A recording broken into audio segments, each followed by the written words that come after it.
Hello, my name's Kevin Edwards. I'm the Global Client Strategy Director at AWIN, and today I'll be talking about how to maximise the use of data within the performance marketing channel. Unfortunately, you're going to have to listen to me speak in English, but hopefully what I'm going to talk to you about today will be of interest to you. So, as Matthias said, my name is Kevin Edwards. I am the Global Client Strategy Director at AWIN. I've been at AWIN for 12 years, and I've worked in affiliate marketing for 16 years.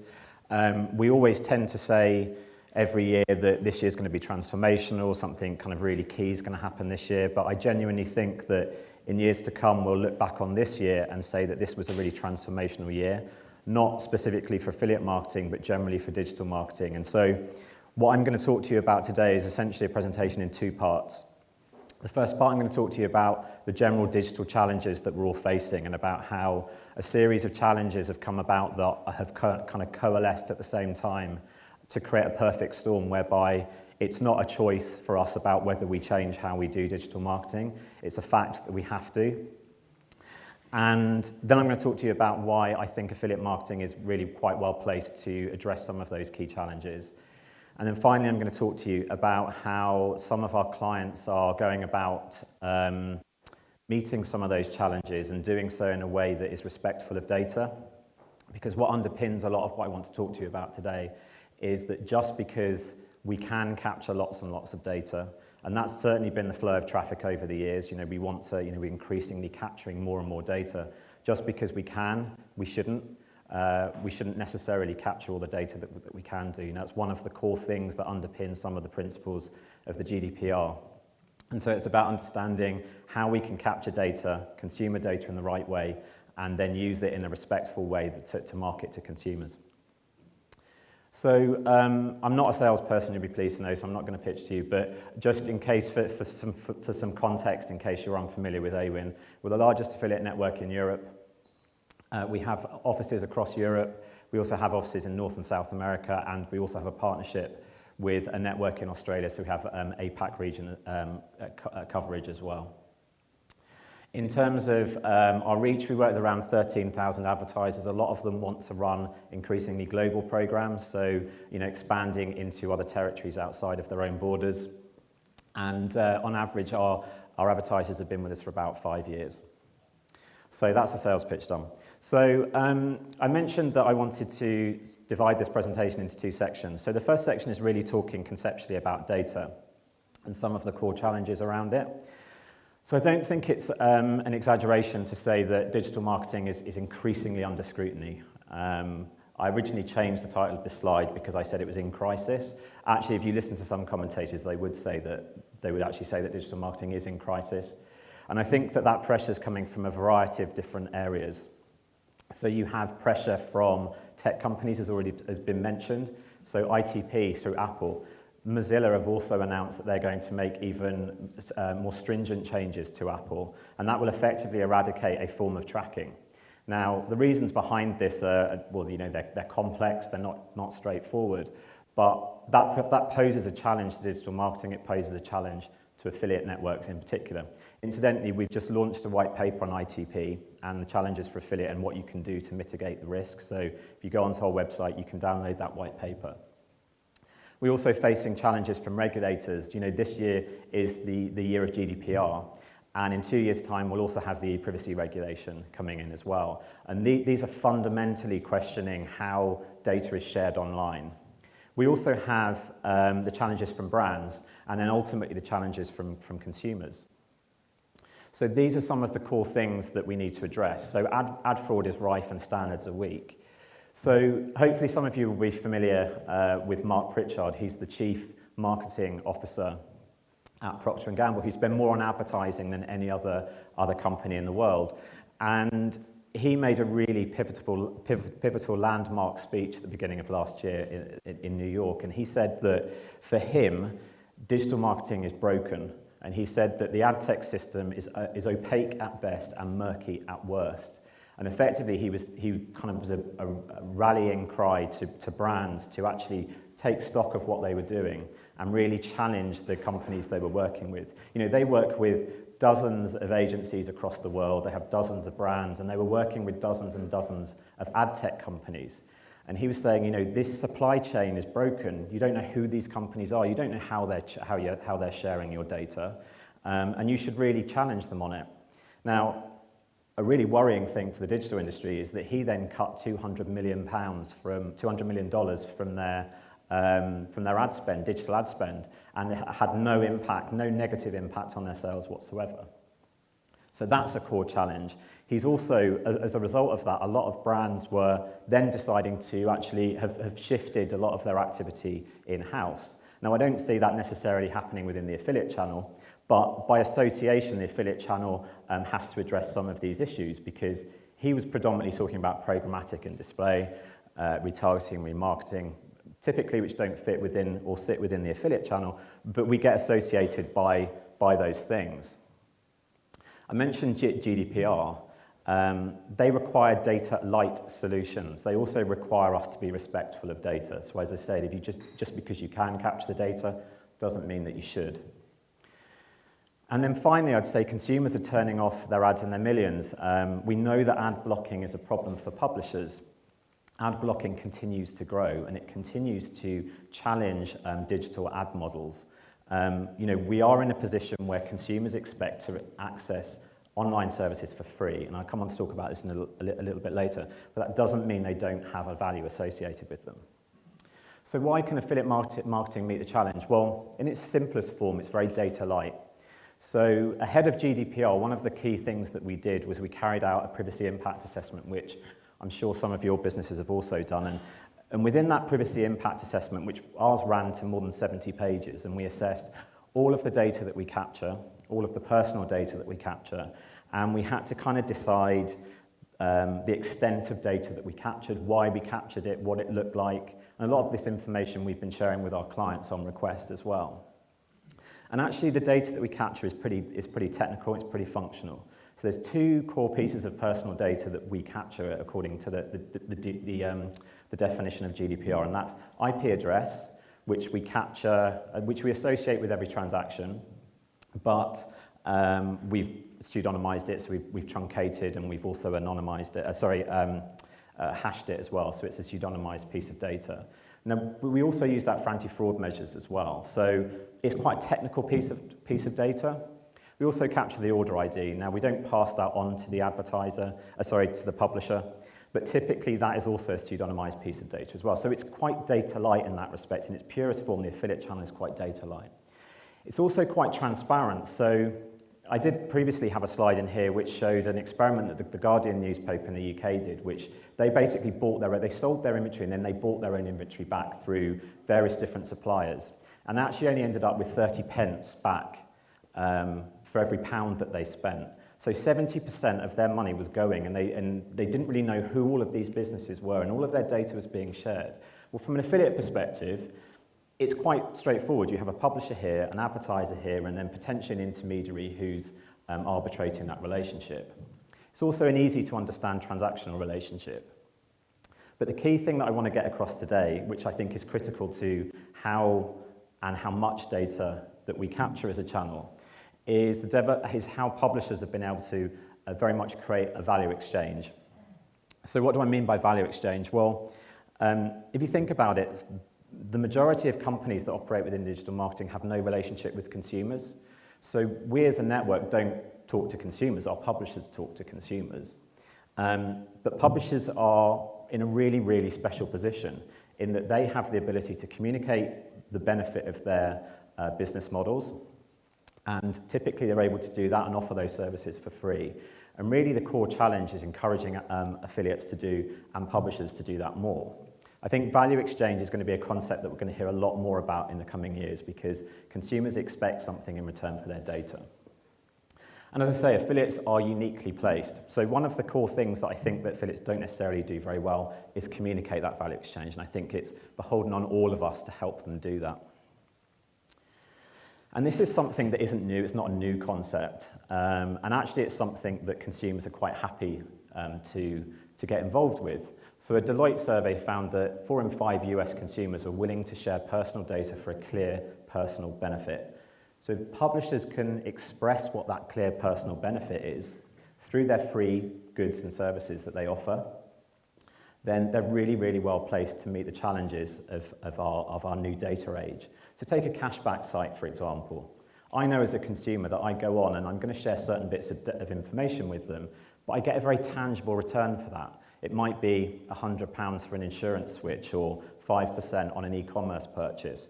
And that, in its sense, is a very, very clear manifestation of what I mean by value exchange. But ironically, there's a bit of a dichotomy here in that Amazon typically will always come out top or near enough top as one of the most respected and trusted retail brands. This was one of a number of surveys that I could have pulled out. And you can see they comfortably exceed on trust all of their main competition. And that's despite them doing more than data than probably any other retailer on the planet. And the two things that were quoted as the reasons why it got such a high score was the level of trust that people have and that value exchange as well. And Amazon is able to do it because they do it respectfully, I think. And this is one core USP that I think affiliates have. They can do all of this stuff respectfully. And also bear in mind that consumers seek out publisher sites. They seek out a blogger, a niche content site. They follow users on social media.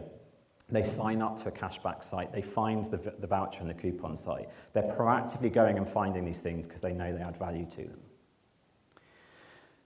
Just to kind of reiterate the point about how these goods and services add value, but but consumers take them for granted. There was a really interesting study that was in The Economist, and they wanted to understand the free services that we all benefit from, what the actual value was to the consumer. So what they said to US consumers was, if you were to forego certain goods and services, how much would you have to be paid in order to do so? So they took into account things like maps, which I use every day. Google Maps, I'm always on Google Maps. And I'd kind of feel a bit of a bereavement, I think, if I had that taken away for a year. Consumers would have to be paid nearly $5,000 US not to have that taken away from them as a replacement. Search engines, it was nearly $20,000. So just because they're free, it doesn't mean they don't have a value. And this is my point about value exchange and about how publishers have to get better at communicating this. Drilling it down specifically into the affiliate channel, in the UK every year, we carry out an affiliate survey. So we want to contextualize the size, the scale, the scope of the affiliate industry in the UK.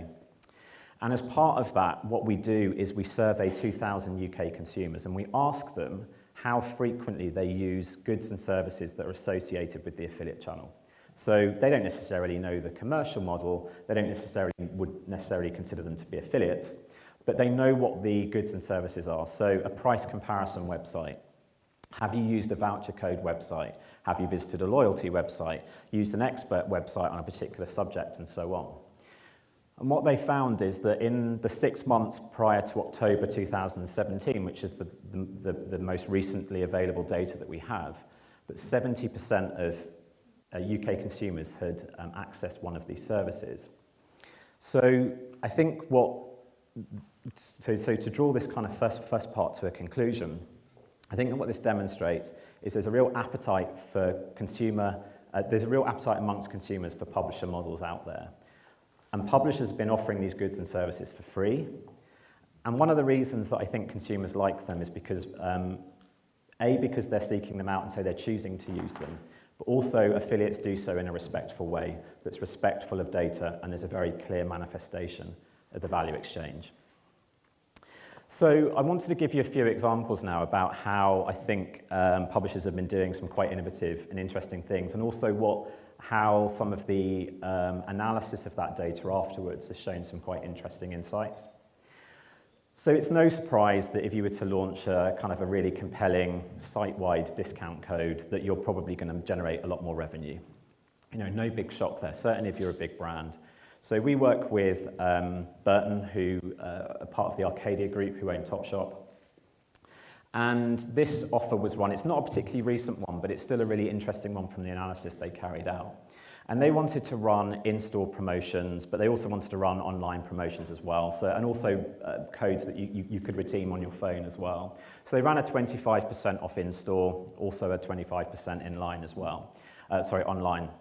Obviously using your people's mobile phone as a bridge between the two. So it's no surprise, as I say, that we saw a big increase in sales and a big increase in conversion rates.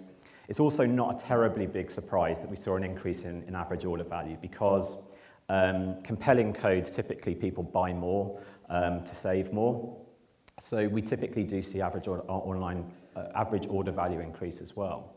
But the most interesting thing that we actually saw was when somebody redeemed a code in store, that customer actually was buying more in store than they were buying online. And so it's quite an interesting way of being able to fuse the value that you can drive online in store. Because obviously if you have a store presence, then you have staff in store. You're able to organise merchandising in a way that's complementary, so the ability to upsell and cross-sell.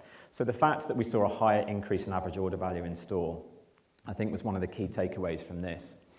And also, coming back to the data light perspective, consumers had obviously downloaded this app. They had opted in for push alerts in order to receive the offers. So it was very much done in a very clear value exchange way. One of my favourite case studies that we've run is this one. So this is a really well-known hotel aggregator. They didn't want to be named against it. They're happy for information to be used, but just needless to say, you would have all heard of them in the room. And they wanted to use geo-targeting to target potential customers via mobile over the Christmas party period who may have missed their last train home. So obviously people going out on Christmas parties, having too much to drink, falling over, forgetting how to get to the station, getting to the station, missing the train. And this was a really nice example of using geofencing. So this is a particular brand that trial really interesting, quirky little campaigns. And again, one of the beauties of the affiliate channel is that you can do all of this trial and error stuff because ultimately the cost to you is the sales that you generate. You don't make any sales, take your learnings for that, move on and do something new. And so they geofenced the radius of the train stations, the main train stations in London. And they saw some really nice, impressive increases in sales off the back of it. So an almost 300% increase in mobile sales. Incidentally, the offer was a discount. So, you know, if you're close to the station, why not just stay in a hotel instead of being sick on the train? And so this was a really nice example about how they both increased both sales and revenue.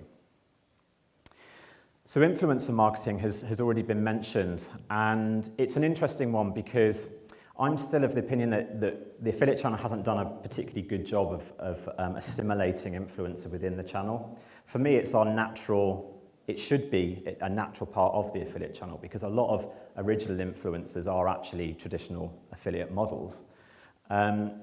But I feel that the influencer industry has kind of created its own narrative and we kind of have struggled a little bit to integrate it with our channel. But there are certain brands that are making real headway in doing so.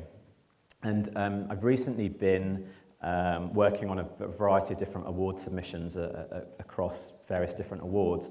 And typically what we're seeing coming in is lots of brands who have been running or eager to run influencer style type campaigns. There's definitely a huge need out there and a huge desire to want to trial this. And again, you know, the ability of the affiliate channel to be able to run these things. One thing I would say is that you have to be flexible about how you run influencer. Don't be wedded to the last click CPA model. As has already been mentioned, a lot of the activity happens on mobile. A lot of it is early funnel exploratory traffic. So it's not necessarily primed to the conversion. So you have to think logically about what works financially for influencers to want to work with you. You have to be creative about what you offer as well. So be incredibly flexible about what you do. If you're working with these influencers, again, they have built very dedicated, respectful audiences who, you know, they have brand authority within their own right. And increasingly the challenges for brands are wanting to align with these influencers who have a huge, huge power. Only yesterday I saw the results for Boohoo, who we work with in the UK, and it's a huge success story in the UK.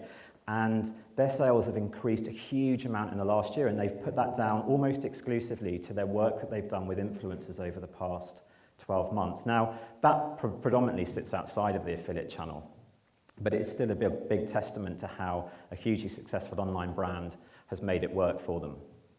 So in this example, again, this stuff isn't particularly rocket science, but it was just quite a nice example. They wanted to work with influencers over the Cyber Weekend, so Black Friday and Cyber Monday.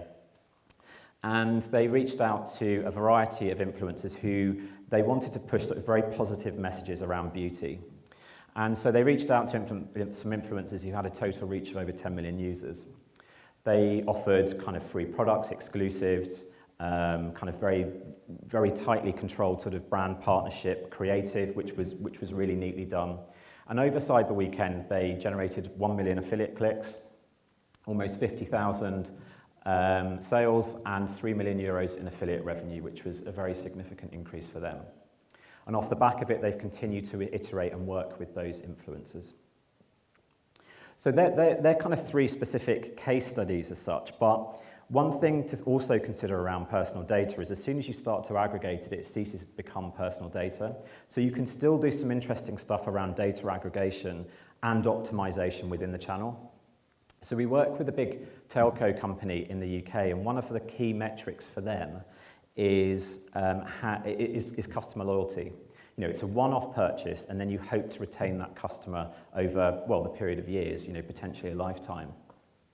And so that gives them some very easily measurable things. You know, are they still a customer at 3 months, at 6 months, at 12 months? You know, core periods that they measure the churn of their customers. But what they wanted to do is understand, because they were spending an increasing amount through the affiliate channel, and telco companies have really got the affiliate channel nailed in terms of operating it effectively, efficiently, and strategically. What they did is they wanted to measure the affiliate channel against a lot of the other channels that they operated, so both digital and offline channels. And so they measured those customers at 3, 6, and 12 months against all their other channels. And what they found is that the affiliate channel was the second most effective channel at driving loyal customers compared, the only one that beat it was brand paid search. But then they drilled it down, so they wanted to understand, you know, that's fine looking at it from an affiliate perspective, but we work with a wide variety of affiliates who do lots of different things. So how does that actually break down when we compare it, when we aggregate our data on a per type basis? So they looked at their 4 main affiliate types. They looked at broadband, cashback, voucher, and true content. And they actually found all of them were better than their average in terms of customer churn. But what they found was that cashback were the most efficient at driving the most loyal customers. They were also the best affiliate at actually driving additional value. So after 12 months, they would look at if they had been able to cross-sell or upsell ancillary products to them. And they found that cashback was the best at doing that.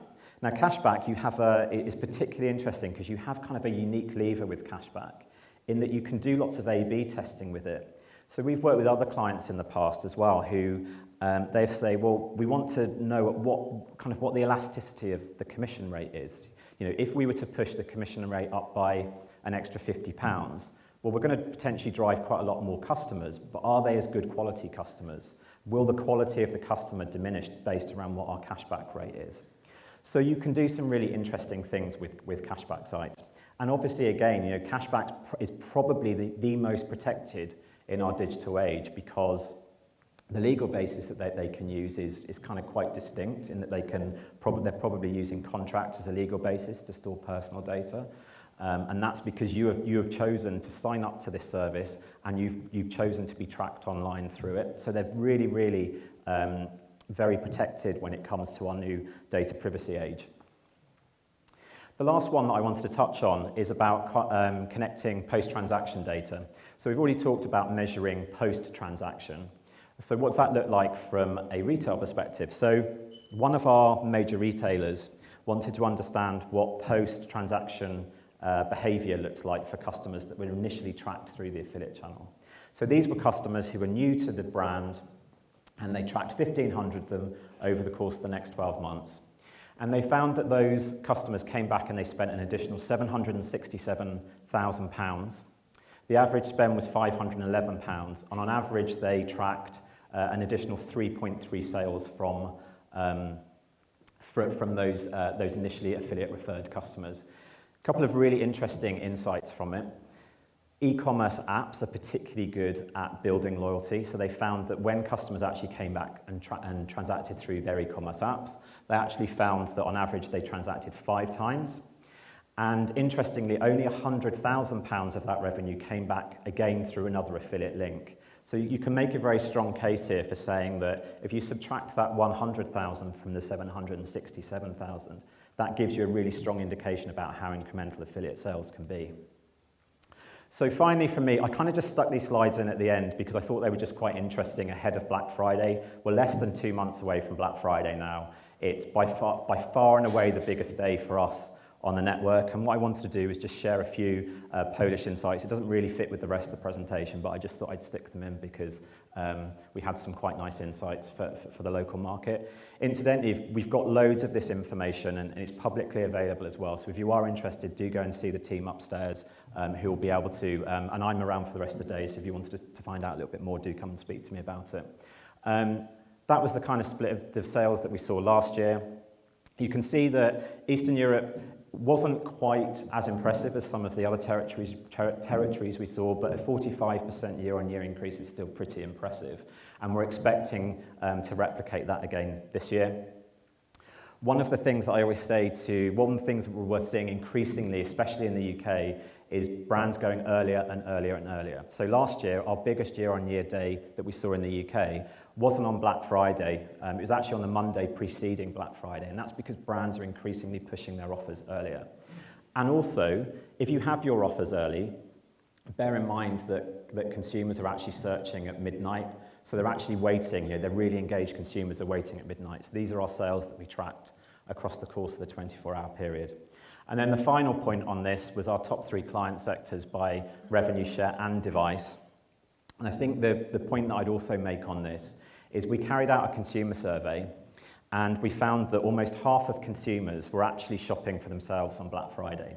And they weren't just shopping to kind of gift themselves something nice. They were looking for mobile phone deals. They were looking to change utility providers. There's just a huge, huge wealth of additional traffic out there available on Black Friday.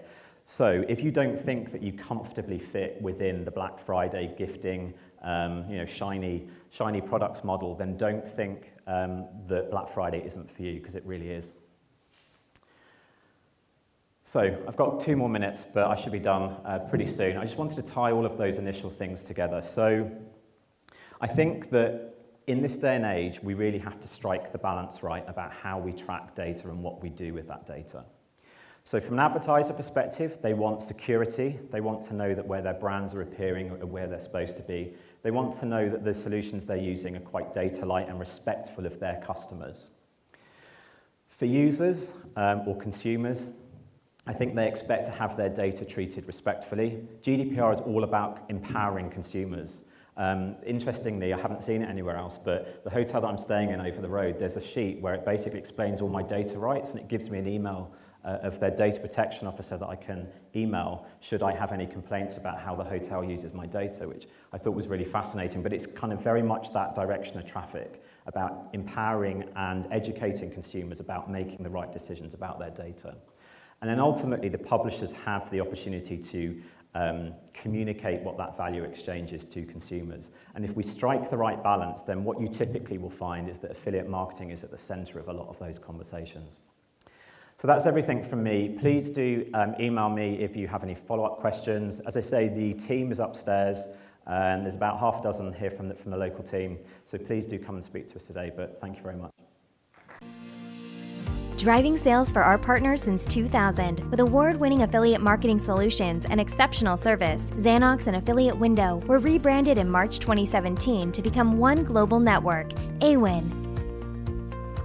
In September 2017, AWIN merged with long-standing European competitor Affiliate, who had been providing publishers, advertisers, and agencies with sophisticated, performance-driven solutions since 1997. Since then, local AWIN and Affiliate teams have integrated, and following a successful first year as part of the AWIN group, Affiliate is now operating under the AWIN brand. This is an important milestone in the unification of two companies, which has strengthened AWIN's proposition in its major European markets.